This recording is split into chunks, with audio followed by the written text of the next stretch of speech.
The snow cushions the impact, but offers no grip.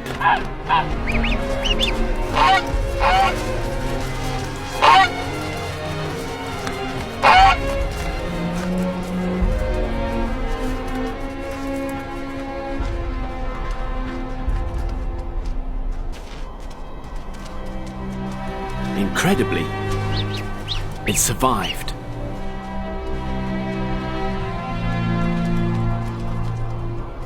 Only around 50% of chicks hatched on these cliffs make it through the first month.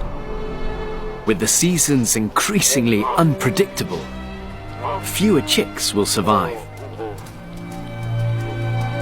But this chick, at least, has defied the odds.